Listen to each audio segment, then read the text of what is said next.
Selamat datang sahabat komik dimanapun Anda berada.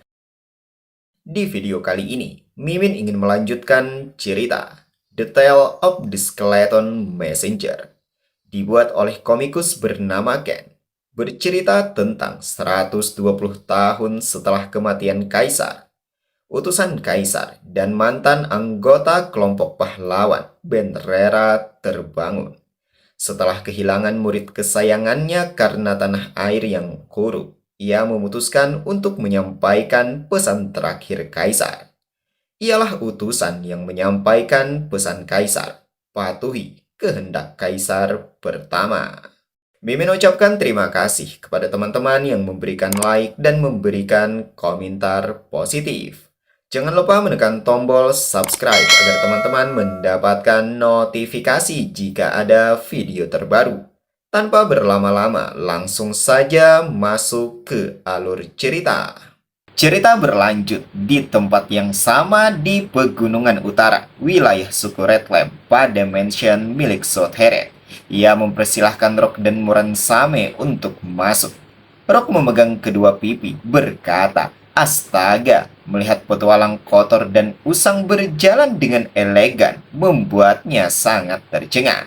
Sembari membuka pintu, Sothere menyampaikan alasan ia melepas nama keluarga Hawker di hari ia kabur ke pegunungan adalah karena ia tidak ingin mempunyai keterikatan apapun dengan rumah ini. Karena sejujurnya rumah ini membuatnya merasa sangat tidak nyaman. Ia kemudian menyampaikan kalau ia akan masuk ke kamarnya terlebih dahulu dan silahkan cari ia jika ada yang diperlukan. Muransame menghela nafas dengan dalam setelah melihat Sothere meninggalkan mereka begitu saja. Rock yang juga menyadari itu angkat bicara menyampaikan bahwa Sothere rasanya seperti berubah menjadi orang lain. Muransame sependapat akan hal itu. Mereka berdua kemudian disambut ramah oleh seorang pria tua bernama Vincent yang adalah pengurus Mansion Hawker. Rock pun balik menyapa dan memperkenalkan diri dengan nama Blera. Di saat ia hendak menyebutkan nama Muransame, Vincent menyela mengatakan kalau ia sudah mengenalnya, lalu bertanya bagaimana kabar Muransame sekarang. Muransame dengan rasa canggung menjawab bahwa ia kurang lebihnya baik-baik saja. Vincent menjelaskan bahwa Muransame adalah putri dari penjaga taman yang dulunya merawat taman bunga Dimension ini bersama sang ayah. Mengetahui itu, Rock hanya bisa terdiam menatap Muransame. Sementara Vincent meneruskan kalau Muransame memang bersikap seperti teman Tuan Heret di situasi tertentu, tapi identitas sebenarnya masihlah seorang pelayan. Mendengar itu, Rock semakin penasaran, meminta pada Vincent untuk menceritakan lebih banyak lagi, karena ia masih belum percaya kalau Sothere adalah calon ketua suku berikutnya di suku White Lion. Dari wajah Muransame tergambar kalau ia mengetahui tentang perihal itu. Namun di saat ia hendak berbicara, Vincent lebih dulu menjelaskan bahwa Sothere hanya menetap sebentar di Redlam ini untuk belajar agar diakui sebagai seorang warrior. Selain itu, juga belajar untuk menjadi seorang pemimpin suku di masa depan. Kala itu, Sothere datang ke Redlam bersama para pelayan untuk belajar, karena disinilah tempat yang sempurna untuk mempelajari berbagai macam hal. Sebuah tempat di mana perang perebutan wilayah dengan Imperial Knight tak kunjung usai. Oleh sebab itu, Tuan Heret belajar setiap hari dengan tekun. Akan tetapi, mungkin karena terpukul oleh kegagalan berulang kali di Great Hunt, Tuan Heret memilih pergi dan bersembunyi bersama Muransame pada 4 tahun yang lalu. Adapun para pelayan yang tidak tahan satu persatu memilih kembali ke tempat White Lion Tile hingga pada akhirnya ia ditinggal sendirian untuk mengurus mansion ini. Rock pun bertanya kenapa Vincent masih bertahan. Vincent tersenyum mendapati pertanyaan itu, lalu kemudian mengacungkan dua jari berkata, bukankah mereka tidak bisa membiarkan rumah ini tetap kotor di saat Tuan Sothere kembali? Ia juga menyampaikan bahwa dengan Muransami pun juga sama. Mereka percaya pada Muransami. Begitu juga dengan semua orang yang ada di suku telah menunggu kedatangan mereka berdua selama ini. Setelah menerima penjelasan itu, Rock merasa masih belum puas dan bertanya apa yang Muransami lakukan di sini. Muransami sekali lagi dengan rasa canggung menyampaikan bahwa dirinya hanya sekedar merawat taman bunga yang ada di mansion ini. Ia menceritakan kalau keluarganya dulunya adalah penjaga taman milik Sootheret, seseorang yang akan tumbuh menjadi ketua suku yang baik. Tapi bukan itu alasan yang membuatnya kabur. Akan ia ceritakan pada Rock sedikit kisah lamanya. Kala itu, di saat ia beranjak remaja, sang ayah yang bernama Posami bekerja sebagai seorang penjaga taman, memperkenalkannya di hadapan Hawker Liman yang adalah ibu dari Sootheret selaku ketua suku White Lion Tail. Tidak hanya itu, mereka juga memberi salam dan penghormatan kepada Sootheret selaku penerus tahta. Hawkeriman sejenak terdiam, lalu kemudian mengucapkan selamat datang di tanah suku mereka untuk Posame dan sang putri. Ia juga menilai kalau ini pasti kehendak dari luhur gunung itu sendiri bahwa Posame melarikan diri dan datang ke sini. Jadi tinggallah di sini dan jadilah bagian dari suku mereka. Muransami tentu saja merasa senang. Sebagai ucapan rasa terima kasih, ia menyampaikan kalau akan membayar kebaikan Tuan Hawker seumur hidup karena telah menerima ia dan sang ayah menjadi bagian dari suku White Lion. Mendengar pernyataan itu, Sootheret hanya bisa tercengang. Terlebih lagi setelah sang ibu menyetujui dan menyampaikan kalau Muransami akan seumuran dengannya. Sang ayah juga meminta agar Sootheret menunjukkan wilayah mereka pada Muransami. Sootheret pun segera melaksanakan perintah itu, dan singkat cerita, mereka saling berkenalan satu sama lain hingga bermain bersama, dan ini disaksikan oleh banyak anak seumuran yang bersembunyi di balik rerumputan. Muransami yang menyadari segera memperkenalkan Sootheret pada teman seusia agar anak lainnya tidak lagi merasa canggung dan ada batasan antara anak kepala suku maupun anak penduduk biasa. Berawal dari sinilah Sootheret mulai bergaul dan mempunyai banyak teman. Ia juga menyadari kalau Muransami tidak memujanya, juga tidak menjilat untuk mendapatkan sebuah dukungan atau sesuatu darinya. Muransami tidak melihatnya sebagai anak ketua suku, tapi hanya sebagai seorang Sootheret layaknya anak-anak lainnya. Inilah pertama kalinya mereka mulai akrab. Setelah beberapa tahun kemudian, mereka tampak bersantai bersama. Namun seketika Sootheret berbangun bertanya, apakah menurut Muransami ia bisa menjadi seperti ibunya? Muransami sedikit melirik mengatakan, tidak disangka Sootheret ternyata bisa mencemaskan posisi ketua suku selanjutnya. Sootheret menyampaikan kalau ia sebentar lagi harus pergi ke Redlam untuk belajar. Oleh sebab itulah ia merasa cemas, entah bisa bertahan ataukah tidak. Mendapati pembahasan yang begitu serius, Muransami pun berbangun mencoba untuk menenangkan agar Sootheret tidak perlu takut. Ia menegaskan bahwa bukan hanya dirinya, tetapi seluruh White Lion Tail juga percaya pada Sootheret. Setelah beberapa hari, Sootheret sudah berada di suku Redlam dan sedang menghadap kepala suku. Red Bedin selaku kepala suku Redlam memperkenalkan diri. Ia mengucapkan selamat datang pada Sootheret, sang anak singa putih. Sekaligus ia sampaikan kalau dirinya adalah guru Sootheret. Ia akan mengajarkan segalanya agar Sootheret bisa menunaikan tugas dengan benar. Ia berharap agar Sootheret tidak berhenti karena ketua suku adalah pejuang terkuat dan juga pilar dari suku itu sendiri. Ia meminta agar Sootheret membayangkan apa jadinya jika seandainya seorang kepala suku kalah dalam pertarungan. Bukankah itu akan terbungkam dan tidak lagi memiliki hak untuk bersuara? atau dengan sebutan lain, Sotherid bisa dikatakan kalau tidak bisa menjaga persatuan suku. Ia menegaskan bahwa stamina adalah cerminan sebuah kekuatan bangsa dan kekuatan Sotherid juga akan menjadi bagian kekuatan bagi suku Sotherid sendiri. Ia kemudian menggambarkan sebuah strategi, menyuruh Sotherid agar menggunakan kepala dan terus berpikir serta mengamati medan pertempuran dengan baik. Ia memperingatkan bahwa sedikit kelalaian saja akan bisa merenggut banyak nyawa dari anggota sekutu yang dimiliki. Ia juga membawa Sotherid pada ruang perpustakaan yang berisi 2.250 buku tentang sejarah dan peraturan dari suku utara, memuat catatan monster serta catatan penting lainnya. Adapun tugas Sotherid adalah menguasai semuanya. Pada saat ini, Sotherid terus mempelajari dan membacanya satu persatu hingga cairan merah menetes pada kedua panca inderanya. Ini membuatnya benar-benar merasa suntuk dan letih, bertanya pada diri sendiri, apakah ia sungguh bisa melakukannya?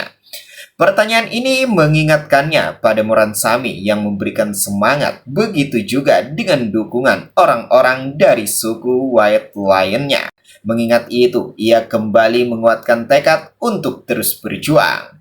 Setelah kurang lebih 1 tahun berlalu sejak ia memulai pelatihan di bawah suku Redland, seseorang datang ke mansion miliknya menemui Vincent dan Moransami yang berada di sana. Pria itu datang tidak dengan cara yang baik, melainkan memecahkan karangan bunga, membuat Vincent dan Moransami terkejut. Pria ini membawa kabar bahwa Sotherid telah kabur dari pelatihannya. Penulis menggambarkan bahwa kisah para pahlawan yang mengalahkan Demon King adalah kisah yang selalu diceritakan orang tua pada anak-anak, dan anak-anak yang mendengarnya mengagumi dan menyimpan kisah itu dalam-dalam di hati mereka. Layaknya Sotherid yang mengagumi sang ibu, sebuah sosok yang melindungi semua orang dengan pedang dan perisainya, sekaligus juga seorang ibu yang diikuti oleh banyak orang dengan rasa hormat di mata seluruh anggota sukunya. Karena itu, Sotherid juga ingin menjadi penerusnya. Ia memegang erat mimpi itu di dalam hatinya dan membawa kehormatan pada kedua tangannya. Ia meletakkan segenap hidupnya di ujung mata pedangnya, namun yang tersisa hanyalah menjadi seorang anak yang hancur semangat. Saat badai besar berlangsung, Moransami bermaksud pergi mencari rekan kecilnya yang tidak lain adalah Sotherid. Vincent sendiri tentu tidak membiarkan Moransami pergi begitu saja. Ia mencoba menenangkan untuk bersabar hingga badai berlalu. Ia menegaskan bahwa para prajurit sekalipun akan berlindung untuk menghindari badai salju yang mengamuk ini. Lantas, kenapa Moransami terus bersikeras ingin mencari Sotherid di saat Moransami sendiri pun belum tahu di mana posisi pastinya? Ia menegaskan bahwa pergi tanpa arah dalam kondisi seperti ini adalah hal yang tidak berakal. Moransami bukannya mendengarkan, ia justru menghiraukan peringatan itu. Perlahan ia melangkah pergi tanpa mengucapkan sepatah kata pun. Vincent sekali lagi mencoba menahan, namun sayang Moransami sama sekali tidak mempedulikan. Ia terus berjalan menapaki tebalnya salju tanpa arah dan tujuan yang pasti. Setelah beberapa saat pipinya memerah, merasakan hawa dingin yang begitu luar biasa hingga menembus tulang. Merasakan ini ia sedikit menengadah dengan wajah khawatir bertanya-tanya apa yang terjadi pada Sotherid sebenarnya. Di sisi Sotherid sendiri, ia berada di desa petualang wilayah utara di sebuah bar untuk minum. Tampak ia begitu frustasi mengingat kegagalan dalam misi Great Hunt untuk yang kesekian kali. Namun tiba-tiba seseorang datang membuka pintu dengan lebar. Menyadari itu, ia menoleh dengan kondisi yang tidak stabil. Namun untungnya ia masih mengenali kalau yang datang adalah Moransami. Moransami yang melihat itu menghela nafas dengan dalam, berkata kalau Sotherid hilang akal. Ia kemudian bertanya, kenapa Sotherid kabur? Sotherit menjawab secara tegas kalau ia hanya tidak cocok menjadi kepala suku. Ia mengungkapkan kalau dirinya tidak berbakat dan tidak punya kecakapan. Mendengar jawaban itu, Moransami dengan spontan melepas tas berjalan mendekat. Sedangkan Sotherit tampak tidak peduli. Ia terus minum tiada henti hingga membuat Moransami benar-benar geram dan mencekik bajunya. Ia berteriak di depan wajah agar Sotherit menghentikan omong kosongnya. Bukankah Sotherit sendiri yang bilang kalau ingin menjadi ketua suku terhebat? Lalu siapa? Siapa yang bilang kalau Sotherit tidak layak? Sotherit menjawab bahwa gurunya lah yang mengatakan itu. Moransame pun hanya bisa terbelalak mengetahuinya. Sotherit meneruskan bahwa sekali namanya adalah pengalaman, 2 kali adalah kesalahan, dan 3 kali adalah kebodohan. Namun jika 4 kali namanya adalah ketidakmampuan, dan itulah dirinya. Ia mengikuti ujian Grethan sebanyak 4 kali dan semuanya gagal. Ia tidak punya insting yang diperlukan untuk bertarung, juga tidak berbakat dalam sihir. Ia tidak punya keterampilan yang menakjubkan ataupun kemampuan khusus. Ia juga bukan ahli siasat cerdas yang mampu menutupi kekurangannya. Ia tidak punya apapun. Hal bagus yang pernah orang lain puji darinya hanyalah mata yang tajam dan intuisi yang lumayan. Sedangkan sudah ribuan kali ia mendengar bahwa dirinya tidak cocok menjadi seorang prajurit. Ia menegaskan bahwa Moransami tidak akan mengerti karena Moransami tidak pernah merasakan dan berada di posisi itu. Posisi di mana tatapan orang-orang memandang kita dengan ekspektasi yang sangat tinggi, sedangkan kita terus terjatuh, tenggelam, dan hancur karena keputusasaan. Moransame mengkonfirmasi, jadi karena alasan itukah Sotherit kabur? Sotherit mengatakan, setidaknya ia di sini bisa bernafas dengan lebih leluasa. Tidak ada harapan seorang guru yang mencekik lehernya, dan tidak ada anggota suku yang memperlakukan dirinya seperti bangsawan. Ia mengakui kalau inilah titik terendah seseorang sepertinya, yaitu menjadi prajurit tameng mabuk yang menyedihkan. Moransame sekali lagi bertanya, apa ini yang sungguh Sotherit inginkan? Sotherit seketika tercengang, sembari memegang kepala mengatakan kalau ia sendiri juga tidak tahu apa keinginannya. Di sini ia benar-benar dilema, entah apa dan mau jadi apa ke depannya. 2 tahun kemudian di tempat yang sama, mereka menerima sebuah surat yang berisi permintaan dari desa Menara Tombak. Moransame menyampaikan kalau permintaan dari desa itu terus datang selama bertahun-tahun, dan karena guil petualang di desa itu pada dasarnya sudah bubar, ia rasa semua pekerjaannya akan dialihkan kepada mereka. Namun tidak ada yang bisa mereka perbuat juga soal itu. Sotherit perlahan mengambil tameng yang dimiliki, bergambar wajah singa sebagai lambang suku keturunannya. Ia mengajak Moransame untuk segera pergi. Moransame dengan senang hati menerimanya. Ia menggambarkan bahwa Sotherit masih belum kembali ke diri yang dulu, namun sekarang sepertinya sudah lebih mendingan. Ia menetap di sisi Sotherit selama bertahun-tahun dengan harapan waktu akan menyembuhkan sang rekan. Tapi Sotherit juga tidak pernah membahas hal-hal yang berkaitan dengan suku lagi, dan ia sendiri juga tidak pernah memulainya.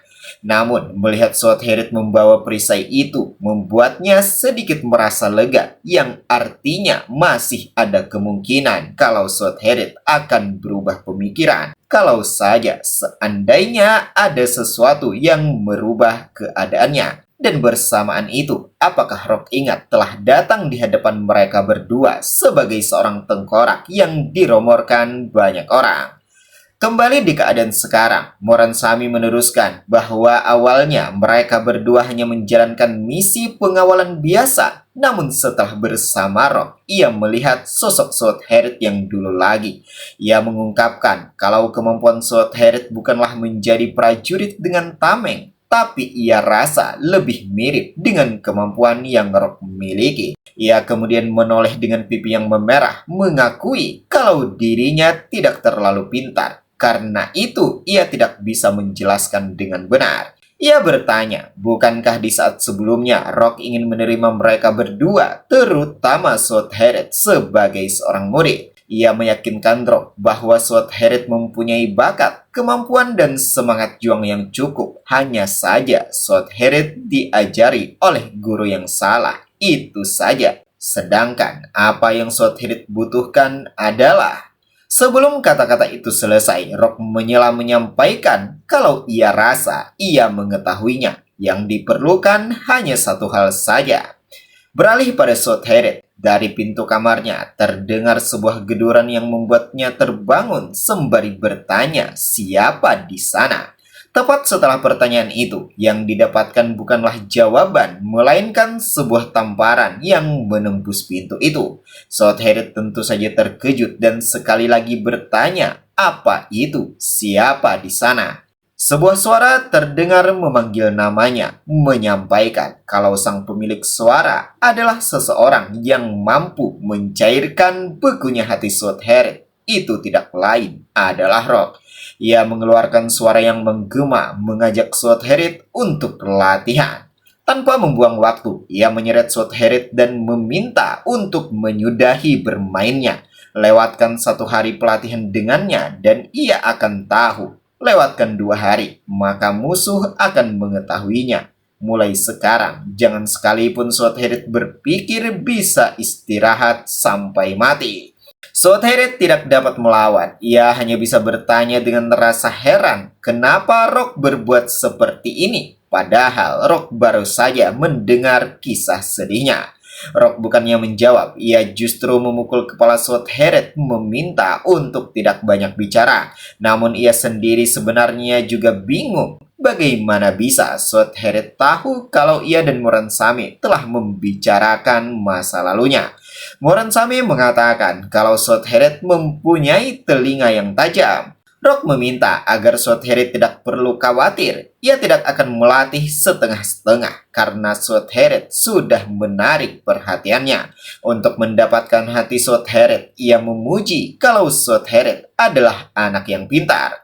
Moransame yang mendengar pun merasa bahagia, mengatakan kalau anak yang pintar sangatlah lucu. Sedangkan Southhead sendiri tidak dapat berbuat apa-apa lagi setelah menerima ajakan dari Rock.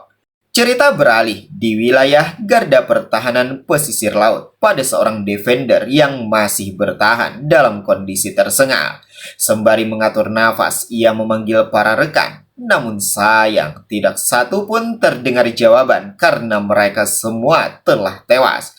Dengan kesedihan yang mendalam, ia mengucapkan permintaan maaf. Ia sungguh merasa bersalah dan merasa tidak akan bisa pergi ke Valhalla dengan tenang. Ia mengumpat kesal, kenapa hanya dirinya yang selamat, sedangkan semua defender dan veteran lainnya terbunuh oleh para bajingan itu. Ia kemudian menyatakan bahwa serigala berdebah kekaisaran sudah datang.